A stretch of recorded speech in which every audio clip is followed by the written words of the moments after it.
from? I'm down here in Australia. Yay! So I'm in Queensland. You know the Whitsundays? Yes. We go boating up there quite a lot. My husband and I are very, very big fans of yours. We love, love, love boating. And you are our hero, girlfriend. Yay. I Uh, love that you're a boater because I think more people should be on the water.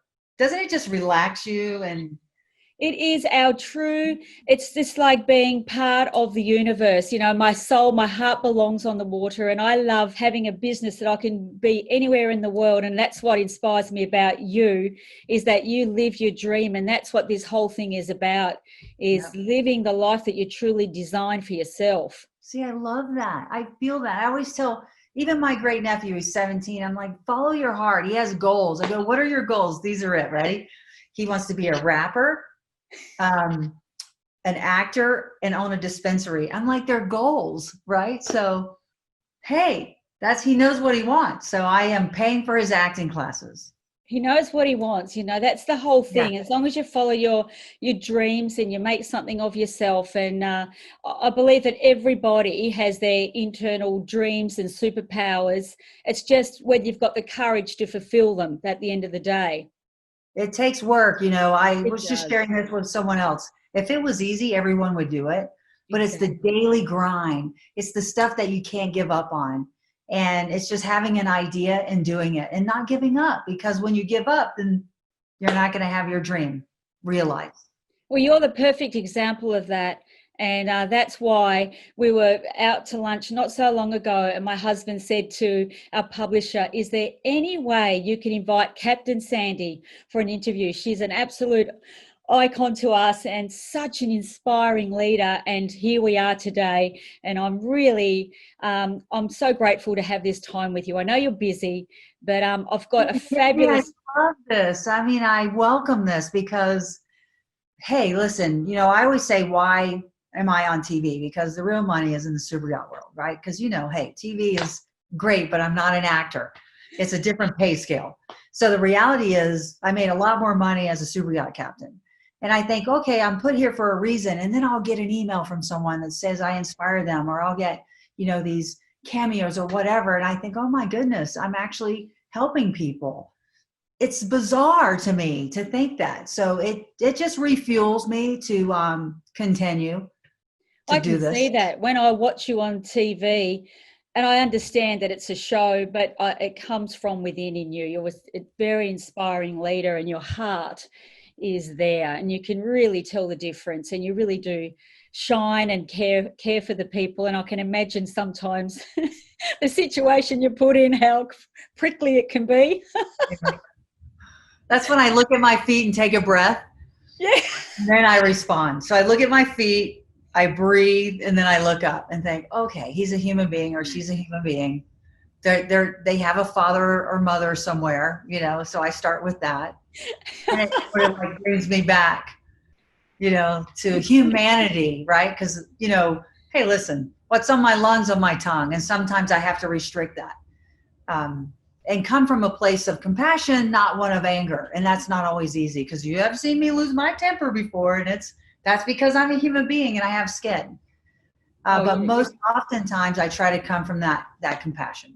And you do, you're running a business, and it's a big, big responsibility. I can only imagine. Obviously, our boat's nothing like what you ever get to captain, but it's stressful. You have a lot of responsibility. So 10 out of 10 to you, girlfriend. I'd Thank probably you. lose it a lot worse than Thank you. you.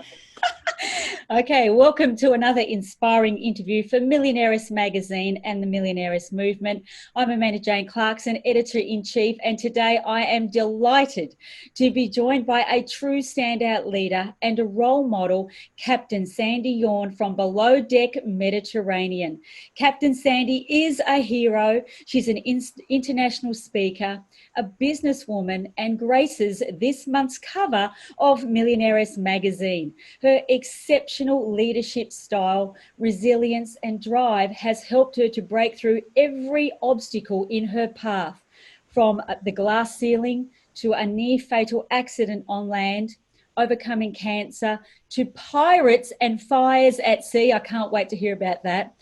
As a renowned super yacht captain with over 30 years of international maritime experience, Sandy's integrity and courage have earned her an outstanding reputation as an elite class of captain and recognition from the International Super Yacht Society, who bestowed upon her the prestigious Distinguished Crew Award for her bravery in the midst of a catastrophic fire and pirate threat that occurred in 2006 off the coast of Yemen. Gosh, can't wait to hear about that. Tapping into her signature conviction and affinity for adventure, Sandy charted a brand new course in 2015 when she became the lead in Bravo's hit TV series Below Deck Mediterranean. Now in her 5th season, congratulations with the show, Sandy is renowned as a powerful female role model and one of the network's most universally loved personality. And I can see why. Welcome to Millionairess, Captain Sandy. We are delighted to have you gracing the cover of the magazine and to share this time with us. So please tell us, how did your journey begin to where you are right now, Sandy? First of all, thanks for that intro. Boy, that was really good. Thanks for having me. You know, I looked up your magazine and, you know, did my research, and I really like it. Like, I really like your magazine.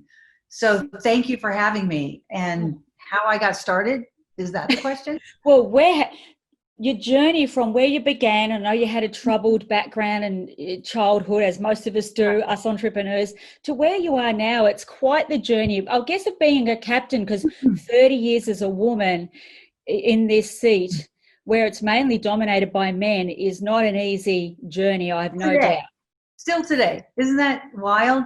You know, it's not the men's fault, by the way. It's on us as women. We choose not to pursue these careers because we don't think we can. So how do you instill that into a woman and say, take the risk, accept the challenge, and go for it? Because the maritime industry, they're open to women. And thanks to Bravo, even more. You know, like, honestly, I think Bravo's really put the maritime industry on the map for so many people. So we can't blame the men for this, because it was up to me to accept the challenge. And honestly, I remember the first time I worked for this guy. He taught me how to drive a boat. And I worked for a guy, and we crashed everywhere we went. And I thought, that's all it takes. I love it. I've seen a few of those. Everyone drank and drove boats, just like they drank and drove cars. It was like, we were bumper boats. It was like Captain Crunch was at the helm. So I thought, that's all it takes, because I had stopped drinking then, and I noticed everybody who was a mess. And basically, I pursued this career, and I had a guy invest in me, and he taught me slow as pro. You know, it's all about your approach. He taught me how to read the wind and the current, because really what makes people think you're great at your job is your docking, right? Yes. You're good at your job. But the reality is that's like that much of it. If you can manage people, you're good at your job. If you can stay within the confines of, well, we have a lot of laws we have to follow, and I don't cut corners. And I think because I'm a woman, I never want to take that risk and lose the confidence in the people who hired me to take care of their, you know, asset, plus the lives on board. And I look at it as a business. It's not, you know, a lot of crew. Actually, I have a call with a company where I went to school, because I get so many requests for people to go to maritime school. So I have a call with them tomorrow about, hey, let's give a code here. Let's give 10% off to these kids, or these, you know, people who want to get in the maritime industry. And that's in Fort Lauderdale. And she's like, yeah, let's do it. That's how I'm going to give back. Right.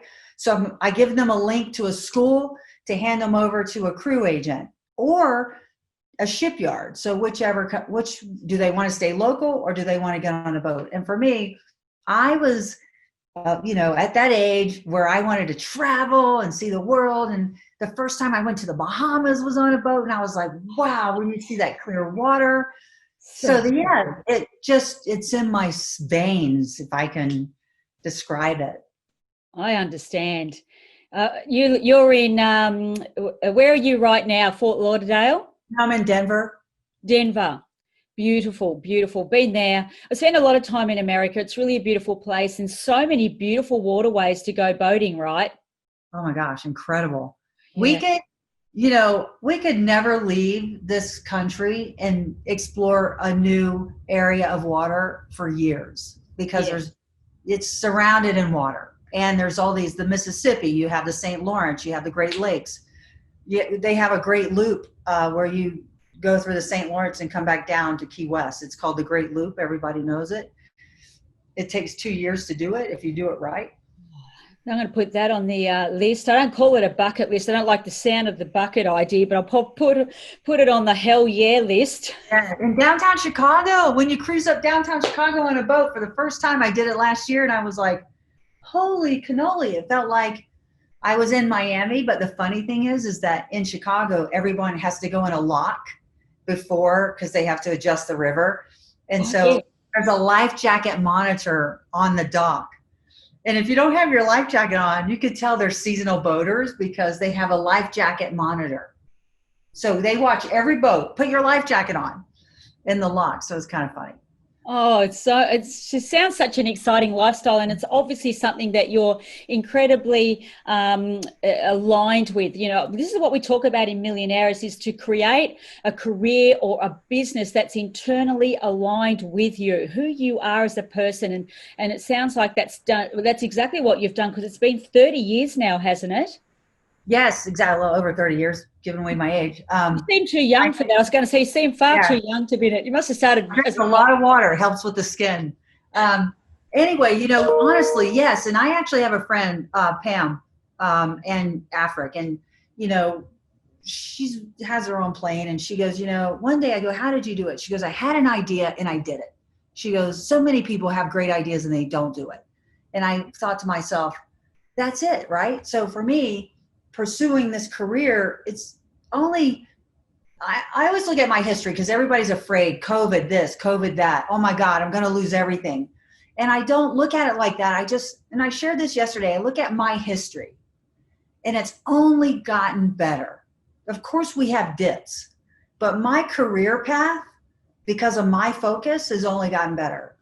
You're either going to get on that train of it's all going to hell, or you're going to stay on the train that I'm going to make it amazing. I'm not giving up. And so I'm that person that will never give up. I will never, it's like swimming. And I look at this just like if I'm swimming against a current, because everything I do, I relate it to water and navigation. So when I'm driving a boat and I'm teaching someone how to drive it, I say to them, act like you're swimming in the water and you're the boat and you're being pushed to the left. Are you going to give more left arm and go to the right? So that's how I talk about the engines. And that's how I feel about life. Sometimes we get pushed, but then you just swim harder, or sometimes you just need to take a rest and just let the undertow carry you out. Like obviously you're on the water. If you get caught in an undertow, everybody knows you don't fight it. You let it carry you out, and then you swim and 90 degrees and you come back in. So that's basically how I do life in business and in my personal life.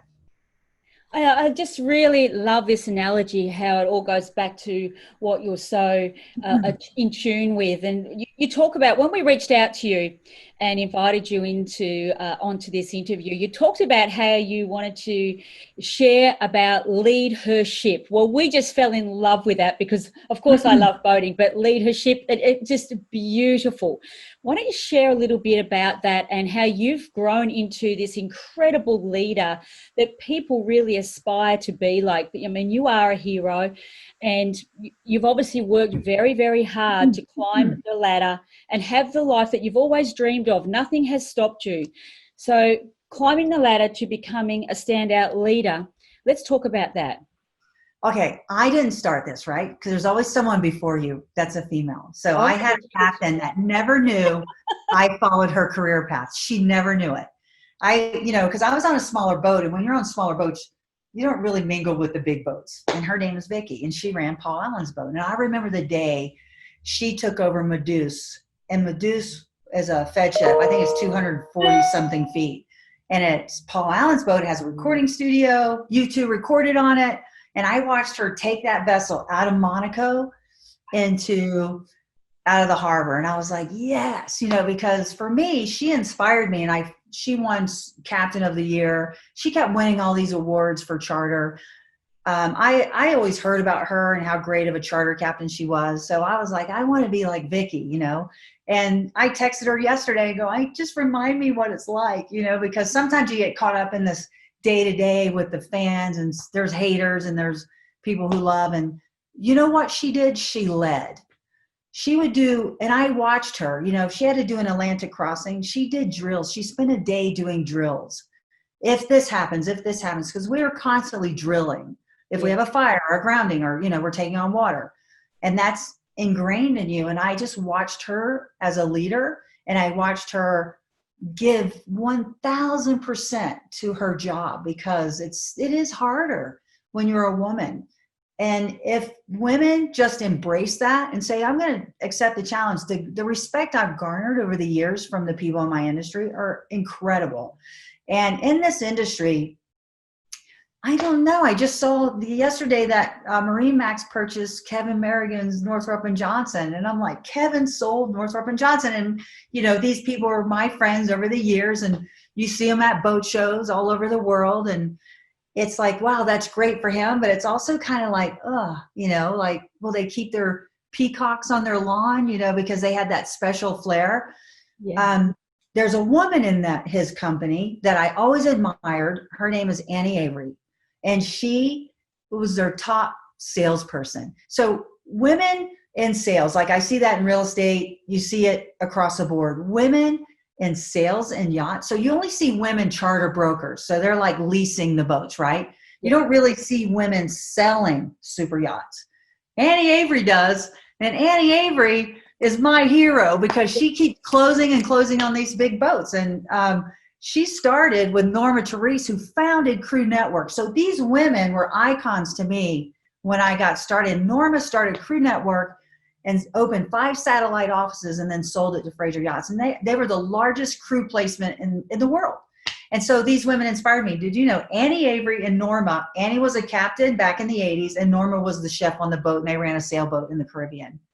That's incredible. I love that story. Yes. So those 3 women, I always say to Norma, you need a website called asknorma.com, because anything that's going on in the yacht world, I go, ask Norma, So yeah, for me, it's not giving up, empowering women to say yes to whatever your career path is. If it's real estate, if it's brokerage, if it's leasing, if it's being a captain, there are women running shipyards.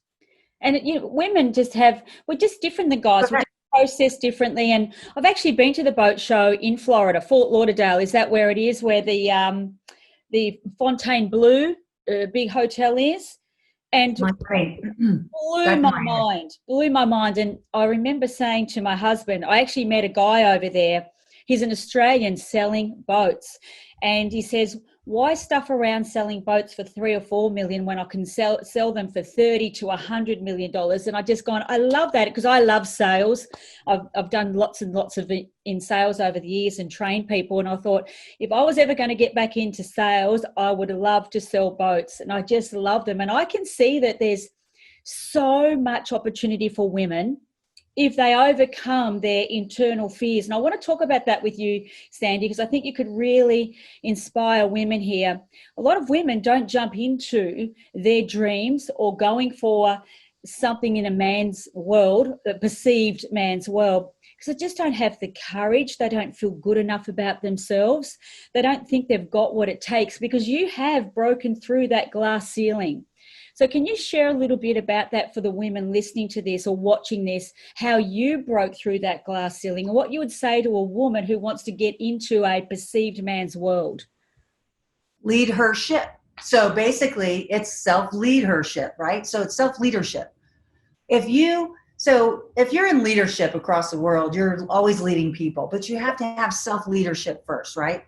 So that's internal. And I do it every day I'm on a boat. Like I have to lead myself first. And that means stopping myself if I want to say something that's not very nice, or making a decision that affects everybody. I always have to have the whole to be my goal, right? Not all about me, but I have to find that internal strength. And you know where I get it?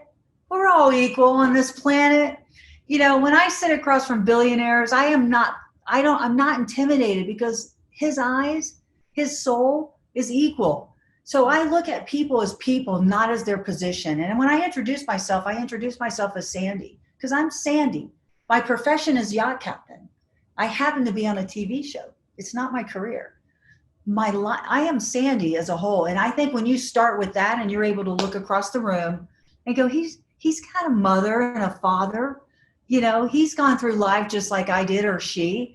That takes me, I don't know, I just feel equal with everyone. I don't care if they're under me or above me. I don't feel like you have hierarchy in a position, but the work, yes, you respect the position, but as people, as a whole, we're equal. I don't have this. So that's why I don't have that intimidation, but I had to train my brain for that, Yep. you know, and I learned that, hey, because when I started speaking, I remember thinking like Charlie Brown. I don't know if anybody ever watched that. It's like, wah, wah, wah, wah, wah, wah. Like that was the audience, the wah, wah, right? So I was able to talk. And I thought it wasn't about me. It was about my message. And when I get out of my self-centered fear, I'm able to deliver. And I think, I look at my feet, I take a breath, and then I start. And it takes over, that passion takes over. And I think if women led their own ship, right? So we're the ship, and we say, you know what, I am going to walk through that door.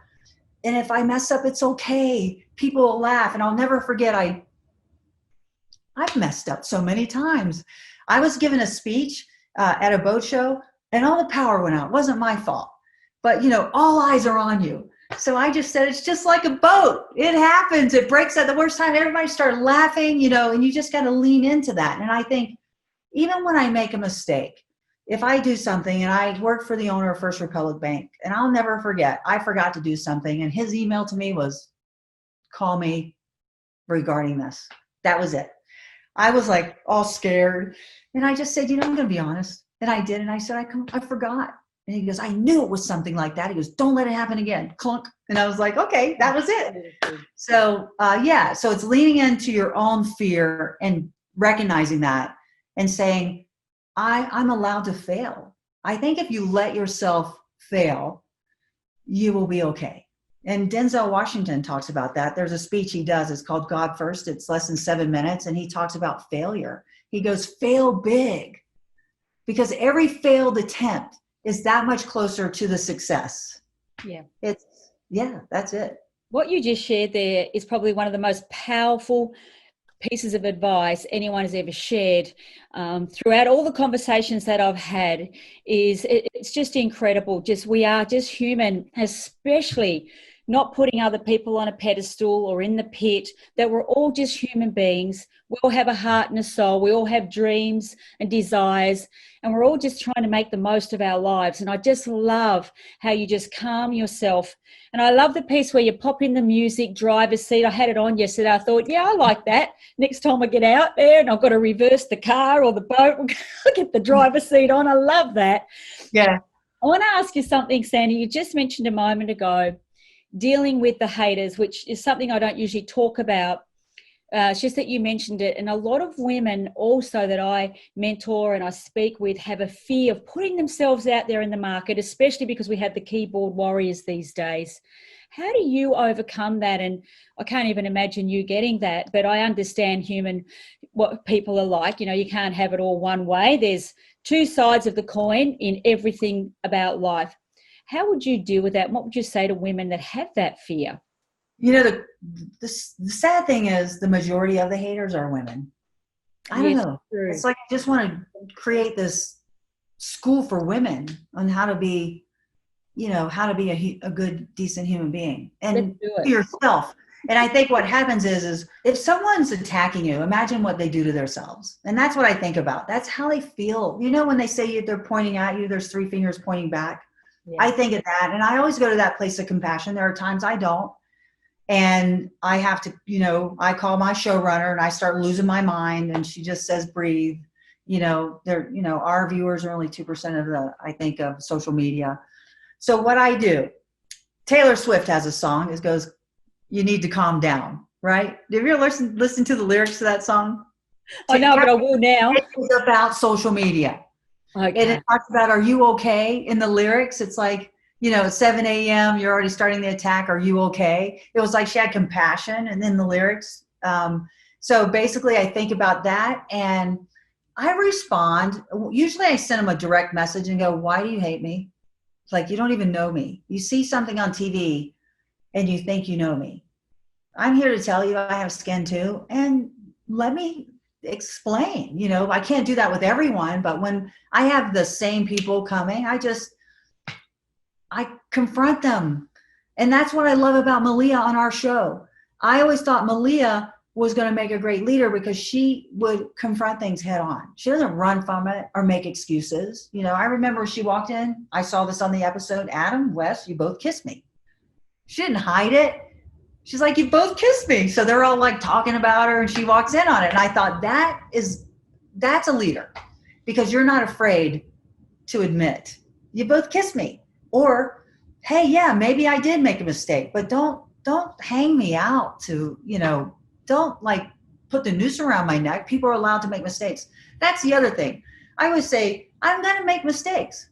I'm allowed to make mistakes. And because when you're in a leadership role, they think it's perfect. And a lot of the haters, I just think in their own lives, they're suffering. And that's what I think about. And as far as women being afraid, don't be afraid. Don't let fear run your life.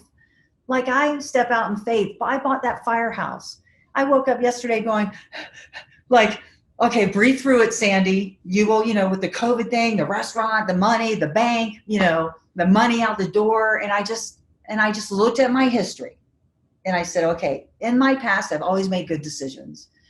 And so I took on a partner yesterday, which helped minimize Congratulations. that stress, right? Because I can't be everywhere all the time, and our show's airing, and takes up a lot of bandwidth. So yeah, don't be afraid. Don't let fear stop you from doing something. What's the worst thing that can happen? They write you hate mail. We've all got it. I love it. And as a leader, when you have catastrophic moments, the boat's on fire, or there's a fire in the engine, or pirates come, can you share a quick moment about that? I haven't seen that story, but I'd love to know a little bit more. As a leader, because everyone's got eyes on you, right? What happens in that moment where you've just gone, "Holy crap, I've got to deal with this"? That happens often, especially when you're at sea. You see all these eyeballs start popping up and looking at you. You know what I do? Because, I'm thinking the same thing. Or the weld's going to hold together. Will the engines keep running? I think the same thing they're thinking. That is and I look at them, look at me and go, they're looking for me to give them confidence. And I laugh. I go, "Whoa, that was a big one." And then I'll say something like, "Let's find a place to anchor. Let's find a place to anchor. You guys are obviously having a hard time sleeping. I'm sorry I disrupt your sleep." I make a joke out of it. I keep it light. The one thing I think people are born with, and that's calm. I think that's innate in my being. I think I was born on this planet to lead and to be calm, because in the most stressful moments, I have the most calm sensibility. I can't explain it. It comes over like a wave. I don't hear the noise. I am totally focused. And there's a guy, he lives in Australia, he lives in Sydney, and he flies planes. And he goes, "Sandy," he used to be a captain. He goes, when you always got these thoughts going through your mind, on an average," because he has plane problems. And he goes, "I didn't think about one thing. I was just zero focus." I go, "Yeah, just like on a boat. It's when everything goes quiet. It's the only time my mind's quiet, admittedly. And I'm focused on one thing."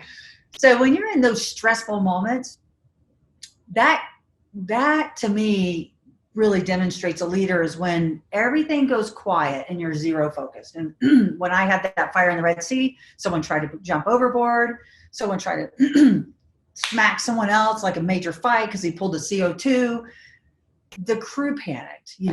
And I just remember thinking, some of them, not all of them. The chief stew, she's British. She was like laughing because I said, plot our position. And the one girl that tried to jump overboard, she goes, Sandy, do you know we're floating in Shock Shoal? And I was like, I said to the girl who tried to jump overboard, aren't you glad you didn't go overboard?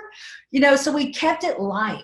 And, and at the same time, I was laser focused. I first called my sister and said, if you don't hear from us, me every half hour, go to the embassy and tell them we've been captured, right? Because the pirates are coming.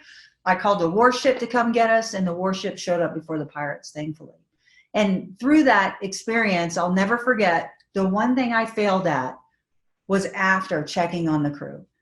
I did not call them and say, are you okay? So I still had to learn, right? I did well, but I didn't follow up with my crew after it was all done. I saw them again in Italy, but I had to fly them out, and I spent 13 days in hell in Yemen and with a security guy. And after I got back to Italy, I just never checked on them, looking back, I was like, why didn't I? So that was where I failed. But I learned next time, maybe because I was so stressed out, I got really sick. I got malaria. It was terrible. But, I just felt like I should have done that for them. And I didn't. Well, we learn, don't we, as we go through, and being a leader is sometimes not an easy role. There's so many decisions you have to make in a split second. Apart from being the captain of a massive, massive super yacht, there is so much going on at once. I mean, I can't imagine being in that position. I've never been in that particular position. There is so much going on. And it's just, this is the thing that we talk about in Millionairess, is elevating our self-worth before we can even hope to elevate our net worth and our life worth. But it really comes back to self and learning to control ourselves and more believing in ourselves. And this is the thing I love about what you do. You just want to take a moment just to go off track. So I've got about 20 more questions I could ask you. I could sit here all day. Let's have a cup of tea and talk. Right. Yes. Mentors. How important have mentors been in your life, helping you become who you've become today, an incredible standout leader? Have they been an important part of your life, and from what age, if so? Thank you for that question, honestly, because I had a question earlier about inspiring kids. Mentors, find the person that you aspire to be. Denzel Washington talks about that. And do as they do. If you want to be where they are, then do as they do. And that means putting the work in. And the mentors, I've always had a mentor. I still do. Vicky was my mentor. And then it switched to John Flynn. And now it's switched to Leah, because Leah's taught me the meaning of grace. I thought grace had a different definition. It's such a great word. So lean into those mentors. Find someone you want to become like, right? Not be them, but have their qualities, their strength, their ability to navigate, situations, and that positivity. And I said this to my great nephew when he came to visit me. I go, there's two people in life. You're a pessimist or you're an optimist. Choose optimism. You can always find the dark, find the light. And that's really what the mentors are for me, is finding that way with light. And that's really how I chose mine. Absolutely love that. And I so appreciate that. I say be the lighthouse for someone else, because they're all often in a sea of darkness, and one thing that you share could change and impact a life. And I have no doubt this very short conversation we've had, and I'm so grateful for it. You've impacted and you will impact so many lives in so many ways. I really wanted to say thank you for being part of the Millionairess movement and gracing the cover of our Millionairess magazine. I loved your message when it came in. A cover would be good. He. Will you send me a copy? Pardon? Do you print it or is it just online? It's going to be online because we push it out. We have a lot of media behind us here, and we push it out through around the world. We're getting getting a lot of traction now, lots and lots of readership, and I love that. I love who you stand for. I love who you are as a woman, and your message is just so important. So I want to say thank you for the time we've shared today, and I'd love another opportunity down the track to interview on a podcast if you're open for that. Because yes, women banding together, Sandy, on a global stage, thank you, acting and elevating each other, I think it's needed and it's time. I agree. This is the best interview ever all day. Thank you so much. Oh, my pleasure. I wish we had even more time. And who knows, I might get to meet you down here if you ever come down under and we come over there a lot. You never know. Well, you have my details, so let's stay in touch. I would love that. You have a fabulous afternoon. I've no doubt you've got plenty more interviews, and it was just an absolute pleasure meeting with you. And again, I know our paths will cross again. Yes, thank you. Lovely. Thank you so much for your time, Sandy. Okay, Bye, bye-bye. sweetie. Bye for now.